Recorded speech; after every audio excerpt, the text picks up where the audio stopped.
Чанаргүй хичээл суурлын маань сүүлийн эпизод буюу 3 дахь хичээл маань байна. Squirrel гэдэг Rhythmics Trading YouTube сувгийг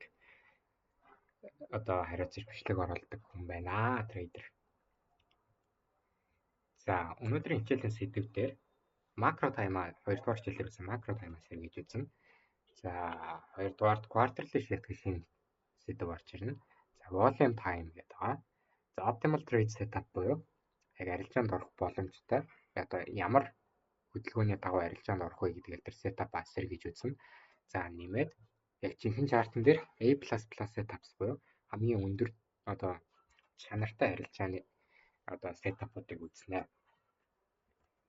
За, macro time болохоор цаг шилжихээс өмнөх 10 минут болон цаг шилжсэний дараах 10 минутын хооронд 20 минутыг хэлж байгаа шүү дээ.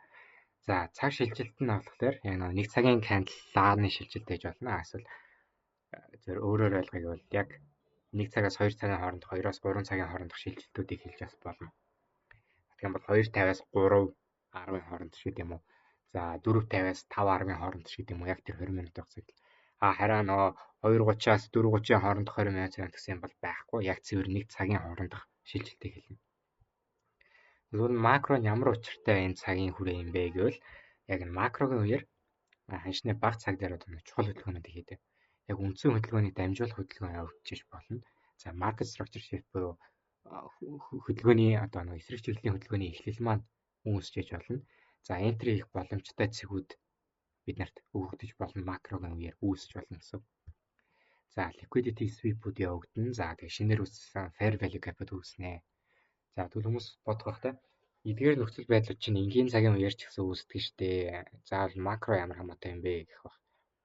За тэгвэл яг энэ макрогийн үеэр үүссэн эдгээр модулууд нь илүү чанартай байдаг. За market structure shift буюу эсрэг чиглэлийн хөдөлгөөн эхэллээ гэд хардаг. Бага цаг дээр чинь ихэвчлэн тэр хөдөлгөөнийхөө дагуу явахгүй буцаад нөгөө чиглэл рүүгээ эсрэг чиглэлийн хөдөлгөөнд эхлэх тохиолдлууд аягүй их байдаг. За макрогийн үеэр үүссэн нь бол илүү чанартай. Яг тухайн чиглэлийнхаа дагуу тухайн цагийн лааны шиг гэдэг юм уу, тухайн өдрийн дээлигийн лааны шиг гэдэг юм уу, дээд цаг юм уу, доод цагийг яг илэрхийлж яддаг. За тэгээ entry модель гэдэг яриад яг макрогийн үеэр орсон арилжаанууд ялалтай, амжилттай яг зөв чиглэлийн дагуу явах магадлалууд илүү өндөр байдаг. Хэрвээ та зөв шинжилгээ хийсэн бол шүү дээ. За тэгээ liquidity sweep-ууд макрогийн үеэр явагддаг. За fair value gap гэдэг байгаа тийм. CBBC гэх нэг балансууд байна. Эднэр макрогийн үеэр үүссэн байх юм бол яг тухайн макрогийн үед үүссэн fair value gap дээр ханш маань ойх магадлал илүү өндөр байдаг. За энэ тэрнээс жишээ авч харъя л да. 8:50-аас 9:10 хоорондох макро. За энэ sell side imbalance буюу CB үсээд энэ order block тавьсан байна тийм. Нэрээ би зөв order block гэж тэмдэглэсэн. За тэгвэл яг макрогийн үеэр sweep, liquidity sweep явагдсан. Энэ structure shift үсээд дэж тренд хөдөлгөөний эхэлсэн. Гэхдээ макрогийн үеэр эхлэх болохоор бид нэг бас яг тийм айхтар гэж харж бас болохгүй. За дээрэс нь trade буюу liquidity sweep энд нэг явагдсан, энд нэг явагдсан харагдаж байна тийм. За үргэлжлээд имбаланс руу ханш маань зон орж ирсэн. Буцахтаа order block-ийн доор яг макрогийн сүүлийн минутын буюу 21:10-ын candle дээр sell side imbalance үүссэн байна. CB. За тэгэхээр бид нар энэ зон дээр sell order тавиад stop loss imbalance-ийнхаа дээр ч юм уу order block-ын дээр тавьж болно. За take profit-ын доор тавихад ашигтай арилж явах боломж байжээ. За quarterly shift гэдэг байгаа. За энэ нь болохоор 4 цагийн лааны шилжилтийг хэлж байгаа. 4 цагийн лаан, 4 цагийн чартыг бол бид нэр том цагийн чарт гэж хардаг шүү дээ. За яг дээлигийн чарт, weekly-гийн чарт бүр том чарт л да. Гэхдээ ер нь бол яг над шиг scalping trade хийдэг хүмүүсийн хувьд бол 4 цагийн чарт бол яг трендээ тодорхойлдог том цагийн чартыг ойлгочих бас бол 15 минутыг ч гэсэн оруулж болдог. Гэхдээ 4 цагийн чартан дээр чухал шилжилтүүд хийгддэг. За яг 4 цагийн шилжилтийн үеэр тухайн candle-ийн дээд доод цагийг үүсгэсвэл өмнөх candle-ийн дээд доод цагийг эвдэх хөдөлгөөнүүдийг таамаглаж болдог. Дараагийн candle, шинэ 4 цагийн candle гарч ирэх үед тухайн candle нь дараагийн лааныхаа high-ыг эвдэх үү, low-ыг эвдэх үү, эсвэл дараагийн лаан bearish candle ах уу, bullish candle байх уу гэдгээ бид нэр таамаглаж болдог гэсэн. Одоо энэ дээрээс жишээ харъя л да. За pound yen-ийн хослолтой 4 цагийн чарт. За энэ хар лаг буюу энэ bearish lag эхний лагыг авчаа. Мэдээж доошоо хаагдсан юм чинь дараагийн лаа болохоор ажныхаа доод цэгийг буюу лавыг эвднэ гэсэн бодолтой бид нэр арилжаанд орно гэсэн. Энэ чи хаяа үсгээд бид нар доош орсон. За лаа маань хаагдахдаа энэ лог цэгийнхаа гадна хаагдсан учраас дараагийн лаа ч гэсэн доош лава эвднэ гэсэн зорилготой бид нар арилжаанууд харах хэрэгтэй.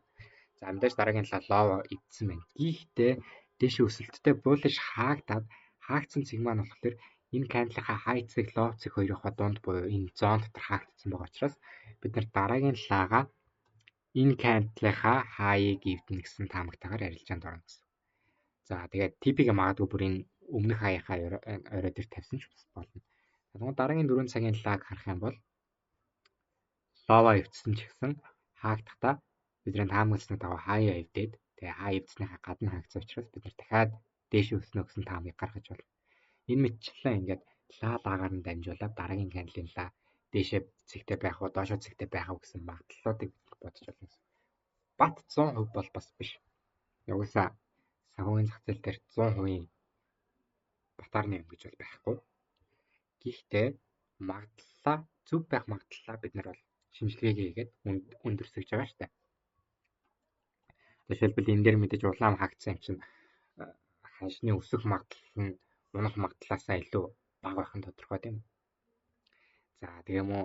За энэ ч бол жишээлбэл бид нар яг лава эвдээ зөв таамаг гаргасан ч гэсэн лаа маань дээшээ хаагчих байгаа юм чинь дараагийн лаа доошоо биш дээшээ хаагдах магадлал нь илүү өндөр болоод ирж байгаа гэсэн үг шүү дээ. Энэ мэтэр бид нар 4 цагийн квартерлын шифтийг маш сайн анзаарч явах хэрэгтэй. За тухайн цагийн шифт хийж явах үед буюу одоо маа давхар макрогийн үеэс таарна шүү дээ. Мэдээж тодорхой хэмжээний 4 цаг шилжиж байна гэдэг чинь тэр дотор чинь бас нэг цаг шилжиж байна гэсэн үг. Тэгвэл яг 4 цагийн шилжилтийн үеийн макро бусад энгийн цагийн макронуудаас илүү хүчтэй байдаг. Илүү ширүүн хөдөлгөөнүүд, илүү одоо оновчтой хөдөлгөөнүүдийг таамаглахад бид нар тусалдаг. Тэгэхээр 4 цагийн шифтүүдийг бид нар маш сайн анзаарч явах хэрэгтэй. За одоо энэчнээс волюм орж ирнэ. За волюм өндөр байна. Волюм гэх нь болохоор та ханшны хүч гэх юм уу? Волюм өндөртэй байх юм бол тухайн ханшийн хөдөлгөөн хүчтэй хөдөлж байгааг хэлнэ. Ханш хүчтэй хөдөлж байна гэдэг чинь тодорхой хэмжээний одоо тухайн хослол дээр тодорхой хэмжээний их хүмүүс, их олон оролцогчд байгааг илтгэж байгаа гэсэн. За тэгээ олон хүн олон захиалга өгж байна гэдэг чинь мэдээж тухайн ханшны хөдөлгөөн бол илүү хүчтэй байна гэсэн үг шүү дээ. За тэгвэл яг аль цагийн үеэр волюм өндөр байдаг юм бэ гэвэл Монголын цагаар орой 8-аас шөнийн 3 цаг 4 цаг хүртэл волюм хамгийн өндөртэй байдаг. За Нью-Йорк сешны үеэр гэсэн. Одоо энэ ч харагдаж байна. За Лондонгийн үеэр гайгүй волюм сэргэж эхэлдэг. Хангалттай сайн. Нью-Йоркийн үеэр илүү волюм өндөр байдаг гэсэн. Тэгэхээр аль болох бид нар за одоо төсөөлөл түрүүний нөгөө квартерлын шифт буюу 4 цагийн энэ шифт байгаа штэ. За энэ шифт гэдэг чинь волюм өндөртэй үеэр гэдэг чинь бид нар одоо энэ доотлын энэ дожи хандлын үеэр гэсэн үг штэ. Яг энэ 9 цагийн шифт хийгдсэн байна. Энэ цагийн лаа дуусаад 9 цагийн лаа буюу квартерлын шифт хийгдээд яг тухайн энэ цэгээд яг энэ ёроолд бид нар макро үүсэж байгаа да. 8:50-аас 9:10 хоорондох макро гэсэн түрүүний харлаадсан. За тэр макрогийн үеэр биднэрт market structure shift юм уу? Ямар нэгэн liquidity sweep явагдах юм бол бид нар ханшны чиглэл эсрэг тийшээгээ явах магадлал илүү өндөр байна гэдгийг ойлгож болно. За одоо биднэрт 3 confluence мэдээ өрчлөө шүү дээ. За нэгдүгээрт макрогийн үеэр арилжаанд орвол ашигтай байх магадлал өндөр байна. Таамгийн дагуу авах магадлал зөв байна. За хоёрдугаарт нэмээд 4 цагийн шилжилтийн лааны үе макротойгоо хослуулах юм бол өндөр байна. За тэгвэл 3 дугаарт нэмээд волюм өндөртэй үед 4 цагийн шилжилт явагдаад тэр дунд макрод орох юм бол илүү өндөр одоо магадaltaй чанартай арилжаанд бид нар хийх боломжтой болж байна гэсэн үг. Хаа хамаагүй арилжаа хийх байх нь шүү дээ. За тэгвэл одоо бид нар дараагийн сэдв буюу optimal trade setups гэж орж ирнэ. Тэрэ ямар хөдөлгөөн хүлээх вэ гэдэг. За short орохыг хүсч байвал энэ бол жижиг цагийн чарт. Бид нарт accumulation буюу liquidity-ийн цугларал явагдаж байна. За тэгээд мэдээж buy side буюу худалдаа авагчдын liquidity, dotалт одоо зарж байгаа хүмүүсийн liquidity, sell side liquidity гэх хоёр хөрөнгөлөгдөж байгаа. За дээшээ liquidity-г хамаад sweep явагдаад structure үүсээд дахиад дээшээ high үүсэж байгаа. За энэ high бол мэдээж том цагийн imbalance юм уу order block төр байх тохиолдол шүү. Доош унж market structure shift буюу эсрэг чиглэлийн хөдөлгөөнд эхлүүлээд энэ хөл дээр үүссэн ямар нэгэн fair value gap юм order block байвал тэр тухайн цэг дээрээс entry хийнэ. Target бол мэдээж доотлын sell side liquidity. Sell орж явах тохиолдолд. За buy орж явах тохиолдолд яг энэнийхээ эсрэг доор үүссэн bullish imbalance байх юм бол тухайн цэг дээр liquidity хамагдлаа, structure shift үүслээ, pullback явагдаад манай imbalance руу орж ирлээ. Энэчнээс бид нэр entry хийгээд target нэх юм бол энэ buy side liquidity. За яг та хүсвэл risk reward-а нэг өөрөө тааруулдаг хүн байвал нэг хэрцэг нь 2, за нэг хэрцэг нь 3 таа байж болно. За би хувьдаа нэг хэрцэг нь 3 таагаар тавьдаг. За тэгвэл одоо нөгөө A++ setup буюу хамгийн одоо өндөр ялах магадaltaй setup-уудыг үзнэ. За энэ бол зүгээр том цагийн жишээ. 15 минутын дээр биднэрт accumulation буюу liquidity хуримтлал маань энд үүссэн байна. За доор sell side liquidity биднэрт харагдаж байна. За buy side liquidity биднэрт харагдаж байна. Гэтэ бид нар manipulation буюу хуурамч хөдөлгөөн маань дээш чиглэлд явагдаад энд market structure shift үүсээд энд үүссэн жижигхэн imbalance дээр бид нар short орох боломжтой. Stop loss ханшныхаа одоо энд үүссэн order block-ийнхоо дээр тавиад take profit мэдээж sell side liquidity рүү. Энэ бол хамгийн өндөр ялах боломжтой. За entry хийсэн яг энэ цэгүүд дээр яагаад entry хийгээгүй вэ гэж хүмүүс асууж магадгүй. Энд доотлын цагаа ансаараарай. Яг нөгөө нэг 9 цагийн буюу volume өндөртэй дээрэс нь макрогийн үеэр орсон entry юм шүү. За энэ одоо алтны 1 минутын чарт. За зүүн талд одоо buy side liquidity биднэрт хамагдсан байна. Доор энэ sell side liquidity энэ том цагийн liquidity харагдаж байгаа. За энийг ч тарагдсан болно. За ханш маань доошо market structure shift хийсэн. Pullback дэшээ манай imbalance руу орж ирсэн. Бидний stop loss order block-ын дээр доошо sell side liquidity A+ trade. За дээш long орж байгаа тохиол бас дахиад байна. Энд buy side liquidity хөрөнгөлөгдсөн, зүүн талд бас том цагийн liquidity-нууд хөрөнгөлөгдсөн байгаа. Доош liquidity хамлал буюу accumulation process, manipulation process, за дээшээ distribution process. Entry ихтэй энэ чинь үүссэн. Нөгөө breaker block төр энтрээс. Яг тэгэхээр энэ чинь ямар нэгэн fair value gap бол энд бол маш доор үүссэн байна шүү дээ. За энэ чинь үүссэн breaker block төр бид нэр entry хийгээд ашигтай арилжаанд орох боломжтой. За энэ дээр ч гэсэн. За accumulation хөдөлгөөн явагдаж байгаа. Дээшээ manipulation liquidity хамлалт явагдсан. Доошо market structure shift явагдсан.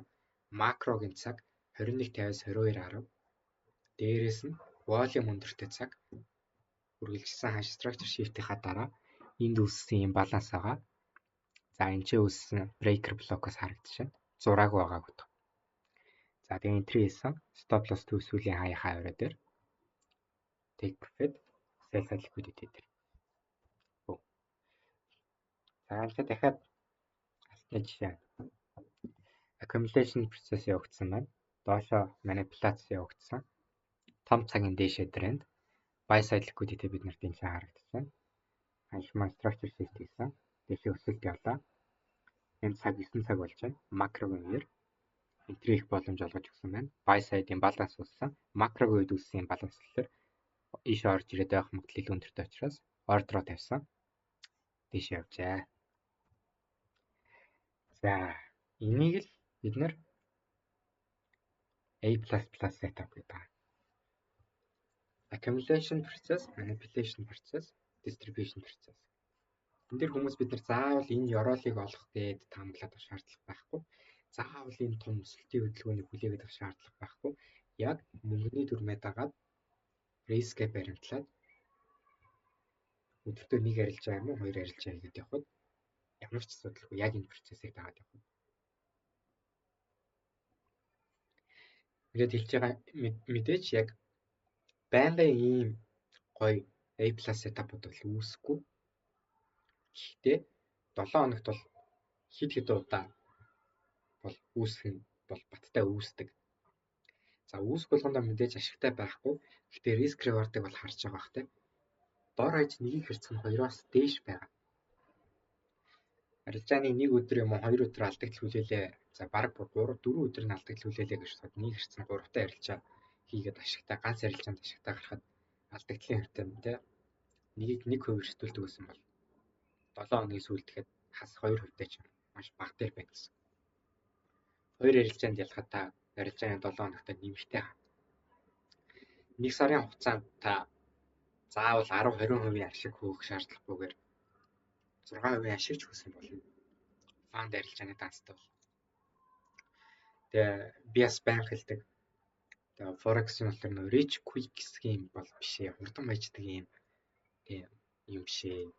Ийшээ орж ирээд мөнгөө эрсдүүлж байгаа хүмүүсээ бол заавал мөнгөний дүрэн баримтлах хэрэгтэй. Тэгжиж сэтгэл зүй тогтвортой ямар нэгэн сэтгэл санаа зовхон байхгүй арилжаан дээр FOMO-д гүнтри хийж чаднаа. Тийм болохоор хэрвээ та арилжаа хийгээд хурдан мөнгөтэй болоё гэж бодож байгаа бол бушуухан тэр санаагаа хаяад байгаа тэр мөнгөөр казино тоглосон танд хамаагүй шулуухан ялах магадлал нь өндөр өө. За тэгээ эдгээр модулуудыг бид нар бас маш сайн сурах хэрэгтэй. Миний одоо заах зүйлс дахиад мэдээж байгаа. Гэхдээ 3 дугаар хичээлээ ингээд дуусгая. Товч бөгөөд тодорхой богино хичээл боллоо. Бид нар премиум дискаунт амартаж болохгүй. 1-р хичээлээс 3 дугаар хичээл хүртэл би бол яг нэг foundation буюу нэг суурь хэвээр тавьд өгч байгаа. За тэгээ энэ дээрээс нэмэгдээд би YouTube суваг дээр 7 хоног бүр бичлэг оруулж байна. Арилжааны тухайн 7 хоногт өөрөх байсан арилжаануудыг оруулж байна. Яагаад орсон, яаж орсон, ямар учраас орсон гэдгээ.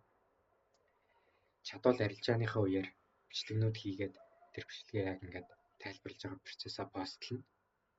Тэр та бүхэн лайк дараа subscribe хийгээрэй.